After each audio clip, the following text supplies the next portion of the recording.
আসসালামু আলাইকুম। আমি নিয়ামতুল্লাহ সিরাজি আপনাদের সবাইকে স্বাগত জানাচ্ছি বাংলা অন টিভির প্রাইম নিউজে। শুরুতে জানাবো এসএনএস হুমলুন সংবাদ শিরোনাম। আমেরিকা ফার্স্ট নাকি ইসরায়েল, সিপ্যাকে ম্যাট গেটস এবং টাকার কার্লসনের মন্তব্যে তোলপাড়। নো কিংস আন্দোলনে উত্তাল মার্কিন মুলুক, ৩,২০০টির বেশি স্থানে ট্রাম্প বিরোধী সমাবেশের ডাক। এফবিআই ডিরেক্টরের ইমেল হ্যাক, কাশ প্যাটেলের গোপন ছবি ও ব্যক্তিগত তথ্য ফাঁস করল ইরান। এবং স্মার্টফোনে ওভাল অফিস, সরাসরি জনগণের সাথে যুক্ত হতে ট্রাম্পের ডিজিটাল অ্যাপ লঞ্চ। এতক্ষণ শুনছিলেন শিরোনাম, এবার বিস্তারিত। মার্কিন ইরান যুদ্ধ 1 মাস পূর্ণ হওয়ার সাথে সাথেই রিপাবলিকান পার্টির ভেতরে এক গভীর ফাটল স্পষ্ট হয়ে উঠেছে। বার্ষিক সিপ্যাক সম্মেলনে সাবেক কংগ্রেস সদস্য ম্যাট গেটসের একটি ছদ্মবেশী মন্তব্য এখন আলোচনার কেন্দ্রে। ইসরায়েলের নাম না নিয়েও মার্কিন রাজনীতিতে বিদেশি প্রভাব নিয়ে তার তোলা প্রশ্ন রক্ষণশীলদের মধ্যে বড় ধরনের বিতর্কের জন্ম দিয়েছে। তরুণ প্রজন্মের রিপাবলিকানরা এখন ইসরায়েলকে নিঃশর্ত সমর্থন দেওয়ার প্রথাগত নীতি নিয়ে প্রশ্ন তুলছেন। টাকার কার্লসন বা জ্যাক পোসোবিয়েকের মতো প্রভাবশালী ব্যক্তিত্বদের প্রভাবে 4 বছরের কম বয়সী রক্ষণশীলরা এখন আমেরিকা ফার্স্ট নীতিতে বেশি আগ্রহী। তারা মনে করছেন ট্যাক্সের টাকা যুদ্ধের পেছনে না ঢেলে দেশের অভ্যন্তরীণ উন্নয়নে ব্যয় করা উচিত। তবে প্রবীণ এবং ইভানজেলিকাল ভোটাররা এখন ইসরায়েলের পাশে দাঁড়ানোকে ধর্মীয় ও নৈতিক দায়িত্ব বলে মনে করেন। ফ্রাঙ্কলিন গ্রাহামের মতে ধর্মীয় নেতারা ট্রাম্পকে বাইবেলের রানীর সাথে তুলনা করলেও তরুণ প্রজন্মের এই অনীহা আসন্ন মিড টার্ম নির্বাচনে ট্রাম্পের জন্য বড় চ্যালেঞ্জ হয়ে দাঁড়াতে পারে। রিপাবলিকানদের এই অভ্যন্তরীণ মেরুকরণ কি ভোটের ফলে প্রভাব ফেলবে? নজর থাকবে আমাদের পরবর্তী বিশেষ প্রতিবেদনে। আমেরিকার ইতিহাসে এক নজিরবিহীন প্রতিবাদের সাক্ষী হতে যাচ্ছে আজকের শনিবার। প্রেসিডেন্ট ডোনাল্ড ট্রাম্পের নীতি এবং মধ্যপ্রাচ্যে চলমান যুদ্ধের প্রতিবাদে 50টি অঙ্গরাজ্যের ৩,২০০-রও বেশি স্থানে রাজপথে নামছে লাখো মানুষ। নো কিংস আন্দোলনের এই মহাবিক্ষোভ কি ওয়াশিংটনের ক্ষমতার ভিত নাড়িয়ে দেবে? নিউ ইয়র্ক, লস অ্যাঞ্জেলেস থেকে শুরু করে কট্টর রিপাবলিকান রাজ্য আইডাহো বা ওয়াইমিং সর্বত্রই এখন সাজ সাজ রব। আয়োজকদের মতে এটি হতে যাচ্ছে যুক্তরাষ্ট্রের ইতিহাসে বৃহত্তম অহিংস প্রতিবাদ। গত 4 সপ্তাহ ধরে ইরান ও ইসরায়েলের যৌথ বোমা বর্ষণ, সরকারি অচলাবস্থা এবং সীমান্তে কঠোর অভিবাসন নীতির বিরুদ্ধে সাধারণ মানুষের পুঞ্জীভূত ক্ষোভ আজ রাজপথে আছড়ে পড়ছে। হোয়াইট হাউস এই আন্দোলনকে তুচ্ছ জ্ঞান করলেও বিশ্লেষকরা একে আসন্ন নির্বাচনের আগে ট্রাম্প প্রশাসনের জন্য বড় চ্যালেঞ্জ হিসেবে দেখছেন। লস অ্যাঞ্জেলেস বা মিনিয়াপোলিসের আগের প্রতিবাদগুলোকে ট্রাম্পকে বেশ কিছু সিদ্ধান্ত থেকে পিছু হটতে বাধ্য করেছিল। আজকের এই বিশাল জনস্রোত মার্কিন রাজনীতিতে নতুন কোনো মোড় আনে কিনা তাই এখন দেখার বিষয়। মার্কিন গোয়েন্দা সংস্থা এফবিআইয়ের ডিরেক্টর কাশ প্যাটেল নিজেই সাইবার হামলার শিকার হয়েছেন বলে দাবি উঠেছে। ইরান ঘনিষ্ঠ হ্যাকার গ্রুপের এই তথাকথিত হ্যাক অ্যান্ড লিক অপারেশন ঘিরে নতুন করে নিরাপত্তা উদ্বেগ তৈরি হয়েছে। পুরনো ইমেইল ও ব্যক্তিগত তথ্য ফাঁসের ঘটনায় প্রশ্ন উঠছে শীর্ষ পর্যায়ের সাইবার সুরক্ষা কতটা শক্তিশালী। আমেরিকার শীর্ষ গোয়েন্দা সংস্থা এফবিআইয়ের ডিরেক্টর ক্যাশ প্যাটেল নিজেই এবার সাইবার হামলার শিকার। ইরান ঘনিষ্ঠ হ্যাকার গ্রুপ হান্ডালা প্যাটেলের ব্যক্তিগত ইমেইল হ্যাক করে তার সিগার খাওয়ার ছবি এবং শত শত গোপন বার্তা ইন্টারনেটে ফাঁস করে দিয়েছে। মার্কিন প্রশাসনের শীর্ষ স্তরে এই ঘটনা এক চরম অস্বস্তি ও উদ্বেগের জন্ম দিয়েছে। শুক্রবার হ্যাকার গ্রুপ হান্ডালা তাদের ওয়েবসাইটে দাবি করেছে ক্যাশ প্যাটেল এখন তাদের সফল হ্যাকিংয়ের শিকারদের তালিকায় একজন। প্রমাণ হিসেবে তারা প্যাটেলের ব্যক্তিগত জীবনের বেশ কিছু ছবি প্রকাশ করেছে, যেখানে তাকে সিগার ফুঁকতে এবং মদের বোতল হাতে পোজ দিতে দেখা যাচ্ছে। এছাড়া 2010 থেকে 2019 সালের মধ্যে করা প্রায় 300টি ব্যক্তিগত ও কাজের ইমেইলও অনলাইনে ছড়িয়ে দেওয়া হয়েছে। এফবিআই এই হ্যাকিংয়ের খবর নিশ্চিত করে জানিয়েছে প্যাটেলের ব্যক্তিগত ইমেইল লক্ষ্য করে এই হামলা চালানো হয়েছে। তবে ব্যুরোর দাবি, ফাঁস হওয়া তথ্যগুলো বেশ পুরনো এবং এতে সরকারের কোনো গোপন নথি ছিল না। তবুও প্রশ্ন উঠছে, দেশের শীর্ষ গোয়েন্দা প্রধানের ব্যক্তিগত নিরাপত্তা কতটা মজবুত? সাইবার বিশেষজ্ঞরা মনে করছেন এটি ইরানের একটি সুপরিকল্পিত হ্যাক অ্যান্ড লিক অপারেশন। গত মাসে ইরান ও ইসরায়েলের মধ্যে চলমান উত্তেজনার পর থেকেই ইরানি হ্যাকাররা মার্কিন কর্মকর্তাদের লক্ষ্যবস্তু বানাচ্ছে। এর আগে তারা লকহিড মার্টিনের মতো প্রতিরক্ষা সংস্থার তথ্য ফাঁস করেছিল। ইসরায়েলি সাইবার সংস্থা চেকপয়েন্টের মতে এই হামলার মূল উদ্দেশ্য আমেরিকান কর্মকর্তাদের লজ্জিত করা এবং তাদের মনে এক ধরনের নিরাপত্তাহীনতা তৈরি করা। ক্যাশ প্যাটেলের এই ঘটনা 2016 সালে জন পোডেস্টা কিংবা 2015 সালে জন ব্রেনানের ব্যক্তিগত ইমেইলের হ্যাকিংয়ের স্মৃতি মনে করিয়ে দিচ্ছে। ওয়াশিংটনের এই ডিজিটাল যুদ্ধ আগামীতে আর কত বড় রূপ নেয় তাই এখন দেখার বিষয়। মার্কিন রাজনীতিতে এবার এক নতুন ডিজিটাল বিপ্লব। হোয়াইট হাউস লঞ্চ করলো তাদের নিজস্ব অফিসিয়াল অ্যাপ, যার মাধ্যমে প্রেসিডেন্ট ট্রাম্প সরাসরি পৌঁছে যাবেন প্রতিটি আমেরিকানের স্মার্টফোনে। মিডিয়ার ফিল্টার ছাড়াই ব্রেকিং নিউজ, লাইভ ব্রিফিং এবং নিজের মতামত সরাসরি জানানোর সুযোগ কিভাবে কাজ করবে এই অ্যাপে, ট্রাম্পের এই নতুন ডিজিটাল কৌশলের বিস্তারিত থাকছে প্রতিবেদনে। 2026 সালের এই ডিজিটাল যুগে মার্কিন রাজনীতিতে এক নজিরবিহীন অধ্যায়ের সূচনা হলো। কোনো মিডিয়া বা সংবাদ মাধ্যমের উপর নির্ভর না করে সরাসরি আমেরিকার জনগণের সঙ্গে যুক্ত হতে হোয়াইট হাউস লঞ্চ করলো তাদের নিজস্ব শক্তিশালী মোবাইল অ্যাপ। ওভাল অফিস থেকে সরাসরি আপনার স্মার্টফোনে প্রেসিডেন্ট ডোনাল্ড ট্রাম্পের প্রতিটি পদক্ষেপ এখন দেখা যাবে এক ক্লিকেই। হোয়াইট হাউসের এই নতুন অ্যাপটি কেবল একটি তথ্য আদান প্রদানের মাধ্যম নয়, এটি ট্রাম্প প্রশাসনের একটি শক্তিশালী কৌশল। এর মাধ্যমে আমেরিকার নাগরিকরা যে কোনো বড় ঘোষণা, নির্বাহী আদেশ বা গুরুত্বপূর্ণ ব্রেকিং নিউজ সরাসরি প্রশাসনের উৎস থেকে জানতে পারবেন। মাঝখানে থাকবে না কোনো থার্ড পার্টি মিডিয়ার ফিল্টার বা কাটাছেঁড়া। অ্যাপটির অন্যতম আকর্ষণীয় দিক হলো লাইভ স্ট্রিমিং। গুরুত্বপূর্ণ ব্রিফিং, প্রেসিডেন্টের ভাষণ এবং ঐতিহাসিক মুহূর্তগুলো সরাসরি দেখার সুযোগ মিলবে এখানে। এছাড়াও থাকছে একটি বিশাল মিডিয়া লাইব্রেরি, যেখানে প্রতিটি পলিসি বা নীতিমালার হাইলাইটস এবং অত্যাশ্চর্য সব স্থির চিত্র পাওয়া যাবে। সবচেয়ে চমকপ্রদ ফিচার হলো ডাইরেক্ট ফিডব্যাক। সাধারণ মানুষ তাদের কণ্ঠস্বর এবং মতামত সরাসরি প্রশাসনের কাছে পাঠানোর সুযোগ পাবেন। রিয়েল টাইম আপডেট এবং স্মার্ট পুশ নোটিফিকেশনের মাধ্যমে ট্রাম্প প্রশাসনের প্রতিটি কর্মকাণ্ডের সঙ্গে 24 ঘন্টা যুক্ত থাকা সম্ভব হবে। বর্তমানে অ্যাপল অ্যাপ স্টোর এবং গুগল প্লে স্টোরে এই অ্যাপটি ডাউনলোডের জন্য উন্মুক্ত করা হয়েছে। প্রথাগত সংবাদ মাধ্যমকে পাশ কাটিয়ে সরাসরি জনগণের হৃদয়ে পৌঁছানোর এই ডিজিটাল যুদ্ধ কতটা সফল হবে? ট্রাম্পের এই নতুন টেকনিক কি মার্কিন রাজনীতির প্রচারণার ধরন চিরতরে বদলে দেবে? নজর থাকবে আমাদের পরবর্তী বিশেষ প্রতিবেদনে।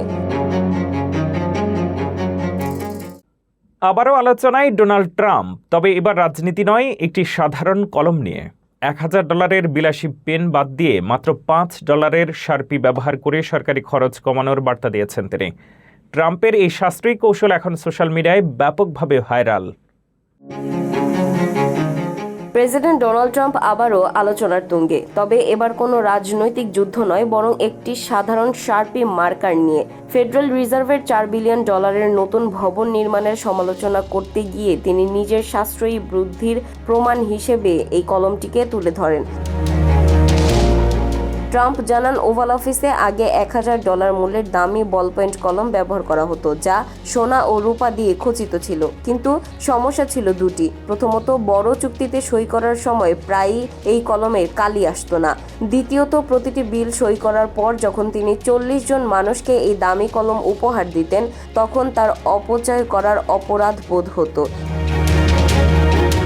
এই অপচয় রোধ করতে ট্রাম্প সরাসরি শার্পি কোম্পানির সাথে কথা বলেন। তিনি তাদের জানান, $1 ট্রিলিয়ন যুদ্ধবিমান বা B-2 বোম্বারের চুক্তিতে সই করার সময় তিনি সাধারণ মার্কার ব্যবহার করতে পারেন না। তখন কোম্পানির পক্ষ থেকে তাকে একটি বিশেষ প্রস্তাব দেওয়া হয়। মার্কারটিকে কালো রঙের রাঙিয়ে তার ওপর হোয়াইট হাউস এবং ট্রাম্পের স্বাক্ষর সোনালী অক্ষরে লিখে দেওয়া হয়। প্রেসিডেন্টের মতে এটি কেবল একটি কলম নয়, বরং সরকারি অর্থ সাশ্রয় করার একটি প্রতীক। $1000 বিলাসিতা ছেড়ে $5 কার্যকারিতাকে বেছে নেওয়া ট্রাম্পের এই শার্পি কূটনীতি এখন নেট দুনিয়ায় ভাইরাল। 2023 সালে যে দুই ব্যক্তিত্বকে পাশে দাঁড়িয়ে হাসতে দেখা গিয়েছিল 2026 সালে এসে তাদের সম্পর্ক এখন আদায় কাঁচকলায়। ক্যালিফোর্নিয়ার গভর্নর গ্যাভিন নিউসম এবং বিশ্বের শীর্ষ ধনী ইলন মাস্কের দীর্ঘদিনের রাজনৈতিক বন্ধুত্ব এখন প্রকাশ্য শত্রুতায় রূপ নিয়েছে। একসময়ের বন্ধু মাস্ককে এখন নিউসম অভিহিত করছেন এই প্রজন্মের সবচেয়ে বড় হতাশা হিসেবে। দ্বন্দ্বের শুরুটা মূলত টেসলার সদর দপ্তর ক্যালিফোর্নিয়া থেকে টেক্সাসে সরিয়ে নেওয়ার মাধ্যমে। তবে 2024 সালে মাস্কের ডোনাল্ড ট্রাম্পকে সমর্থন এবং ক্যালিফোর্নিয়ার প্রগতিশীল আইনের বিরোধিতা এই ফাটলকে আরও প্রশস্ত করে।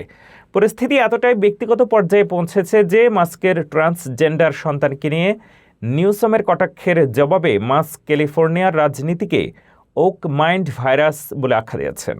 বিশ্লেষকরা বলছেন, এই লড়াই কেবল ব্যক্তিগত নয়, বরং 2028 প্রেসিডেন্ট নির্বাচনের আগে একটি বামপন্থী বনাম ডানপন্থী আদর্শের এক বড় মহড়া। ক্যালিফোর্নিয়া যখন পরিবেশ বান্ধব প্রযুক্তির স্বপ্ন দেখছে, মাস্ক তখন টেক্সাসে তার নতুন সাম্রাজ্য গড়তে ব্যস্ত। এই লড়াই শেষ পর্যন্ত কোথায় গিয়ে ঠেকে, তাই এখন দেখার বিষয়। মাত্র 37টি ব্যালট, আর তাতেই কেঁপে উঠেছে যুক্তরাষ্ট্রের হ্যামট্রামিক সিটির মেয়র পদ। ফলাফল নিয়ে শুরুতেই ছিল নাটকীয়তা, এ যেন শেষ হয়েও হইল না শেষ। মেয়র পদের সেই আদ্যপান্ত জানাচ্ছেন ফারজানা আফরোজ। গতবারের নভেম্বরের নির্বাচনে মাত্র 11 ভোটের ব্যবধানে জয় পান বর্তমান মেয়র অ্যাডাম আল হার্বি। কিন্তু নির্বাচন শেষে ফলাফল ঘোষণায় ছিল কত নাটকীয়তা। এর মধ্যে গতকাল শুক্রবার নতুন মোড় এনেছে মিশিগান কোর্ট অফ আপিলসের রায়। আদালত জানিয়েছে বিতর্কিত 37টি ব্যালট গণনা করা উচিত, যা বর্তমান মেয়রের নির্বাচনী ফলাফল পাল্টে দিতে পারে। মিশিগান কোর্ট অফ আপিলস বলছে এই ব্যালটগুলো গণনা করা উচিত ছিল। এখন সেই সিদ্ধান্ত আবার ফিরছে আদালতের টেবিলে। এদিকে এই রায় ঘিরে বাড়ছে অনিশ্চয়তা। বর্তমান মেয়র অ্যাডাম আল হার্বি বলছেন, এই ব্যালটগুলো নির্বাচন পরবর্তী সময়ে পাওয়া গেছে, যার কোনো স্পষ্ট চেইন অফ কাস্টাডি নেই। তাহলে কি প্রশ্নের মুখে তার জয়, নাকি ঝুঁকিতে পড়ছে তার মেয়র পদ? সূত্র বলছে, এই রায়ের বিরুদ্ধে সুপ্রিম কোর্টে আপিল করার প্রস্তুতি নিচ্ছেন অ্যাডাম আল হার্বি। একই সঙ্গে ব্যালট গণনায় স্থগিত রাখতে স্টে চাওয়ার কথাও জানিয়েছেন তিনি। অন্যদিকে এই মামলার বাদী মুহিত মাহমুদ বলছেন, প্রতিটি ভোট গণনা হওয়া উচিত। ভোটারের মৌলিক ভোটাধিকার ফিরে এসেছে এই রায়ে, যা আগামীতে ইতিহাস হয়ে থাকবে। আদালত জানায়, এই ব্যালটগুলো বাদ দেওয়ার মাধ্যমে 37 জন ভোটারের মৌলিক ভোটাধিকার অস্বীকার করা হয়েছে এবং আইনের দৃষ্টিতে নির্বাচন কর্মকর্তাদের ভুলের কারণে বৈধ ভোট বাতিল করা উচিত নয়। মুহিত মাহমুদের আইনজীবী মার্ক ব্রুয়ার বলেন, এটি শুধু 37 জন ভোটারের জন্য নয়, বরং সকল ভোটারের জন্য একটি বিজয়, যাদের ভোট গণনা হওয়ার অধিকার রয়েছে। মাত্র কয়েক ভোটের ব্যবধানে নির্ধারিত হয়েছিল এই নির্বাচন, আর এখন 37টি ব্যালটই হয়ে উঠেছে সিদ্ধান্তের চাবিকাঠি। অ্যাডাম আউট, মুহিত ইন, এই প্রশ্নের উত্তর এখন আদালতের হাতে। হ্যামট্রামিক অপেক্ষায় একটি গণনার, যা বদলে দিতে পারে পুরো শহরের নেতৃত্ব। নিউ ইয়র্কের শহরতলির সাশ্রয়ী বাড়ির স্বপ্ন এখন প্রায় অতীত। নিউ ইয়র্ক সিটির আশেপাশের এলাকায় বাড়ির দাম গত এক দশকের ব্যাপকভাবে বেড়ে অনেক জায়গায় ম্যানহাটনকেও টেক্কা দিচ্ছে। ফলে মধ্যবিত্ত ক্রেতাদের জন্য বাড়ি কেনা ক্রমেই কঠিন হয়ে উঠছে, আর আবাসন বাজারে তৈরি হচ্ছে নতুন অনিশ্চয়তা।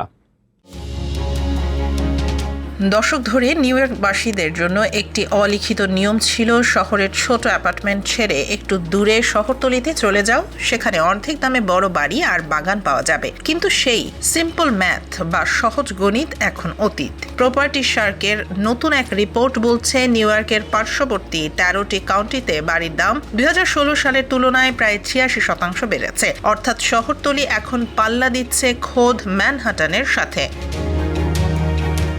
রিপোর্টে দেখা গেছে, এই বিশাল মূল্য বৃদ্ধির ফলে $2.5 লক্ষ নিচে কোনো বাড়ি এখন আর এই অঞ্চলে খুঁজে পাওয়া দুষ্কর। এমনকি $5 লক্ষ নিচের বাজারটিও প্রায় বিলীন হয়ে গেছে।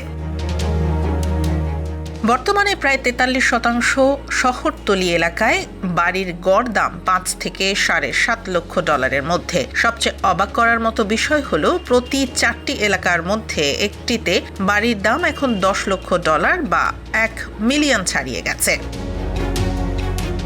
নিউ জার্সির ম্যাপলউড বা ওয়েস্টচেস্টার রাই এর মতো এলাকাগুলো যা একসময় মধ্যবিত্তের নাগালের মধ্যে ছিল, এখন সেগুলো লাক্সারি মার্কেটে পরিণত হয়েছে। পরিস্থিতি এমন দাঁড়িয়েছে যে ওয়েস্টচেস্টারের কোনো এলাকার বাড়ির দাম এখন ব্রুকলিনের ডাম্বো বা ফ্ল্যাটিউরান ডিস্ট্রিক্টকেও ছাড়িয়ে গেছে। রিপোর্ট অনুযায়ী ব্রুকলিন এবং কুইন্সের বাসিন্দারা সবচেয়ে বেশি সংকটে পড়েছেন। তাদের জন্য উপযুক্ত শহরতলির সংখ্যা গত 10 বছরে অর্ধেকের নিচে নেমে এসেছে। আর ব্রুঙ্কস বা কুইন্সের নিম্ন আয়ের মানুষের জন্য পুরো 13টি কাউন্টিতে বর্তমানে সাশ্রয়ী কোনো বাড়ি অবশিষ্ট নেই। মহামারীর সময় যারা শহর ছেড়ে শহরতলিতে ভিড় করেছিলেন তারাই অজান্তে এই বাজারকে সাধারণের ধরা ছোঁয়ার বাইরে নিয়ে গেছেন। যে শহরতলি একসময় মধ্যবিত্তের জন্য সাফল্যের সিঁড়ি ছিল, আজ তা এক দুর্ভেদ্য দেয়ালে পরিণত হয়েছে। যারা দাম কমার অপেক্ষায় ছিলেন তাদের জন্য সময়টা আরো কঠিন হয়ে উঠেছে। আবাসন বাজারের এই চরম অস্থিরতা নিউ ইয়র্কবাসীর জীবনযাত্রার মানকে কোন দিকে নিয়ে যায়, এখন সেটাই বড় প্রশ্ন। শেষ করছি খেলার সংবাদ দিয়ে।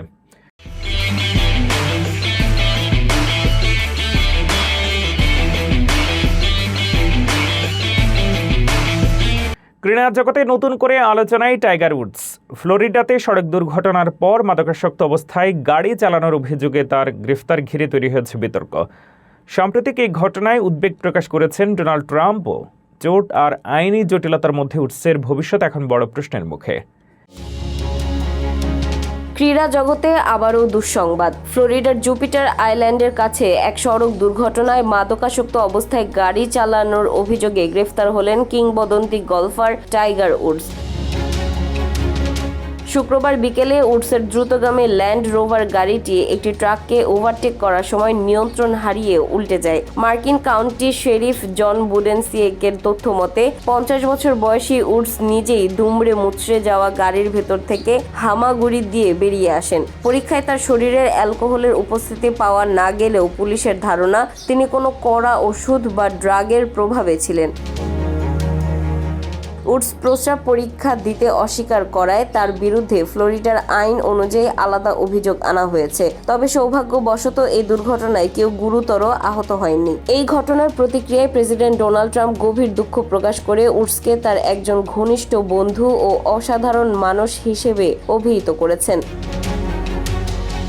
এর আগেও 2017 সালে উডস একবার একই অভিযোগে গ্রেফতার হয়েছিলেন এবং 2021 সালে এক ভয়াবহ দুর্ঘটনায় তার পা মারাত্মকভাবে ক্ষতিগ্রস্ত হয়েছিল। পিঠের অস্ত্রোপচার থেকে শুরু করে পায়ের লিগামেন্ট ছিঁড়ে যাওয়া গত 2 দশক ধরে ইনজুরি যেন উডসের ছায়াসঙ্গী। বারবার মাঠে ফেরার লড়াইয়ে থাকা এই ক্রীড়াবিদ কি এবার আইনি ও শারীরিক প্রতিবন্ধকতা কাটিয়ে উঠতে পারবেন, নাকি এই দুর্ঘটনায় তার বর্ণিল ক্যারিয়ারের ইতি টানবে? ক্রীড়াপ্রেমীদের কাছে এখন সেটি সবচেয়ে বড় প্রশ্ন।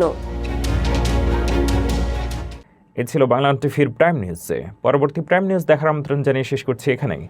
এতক্ষণ সাথে থাকার জন্য ধন্যবাদ।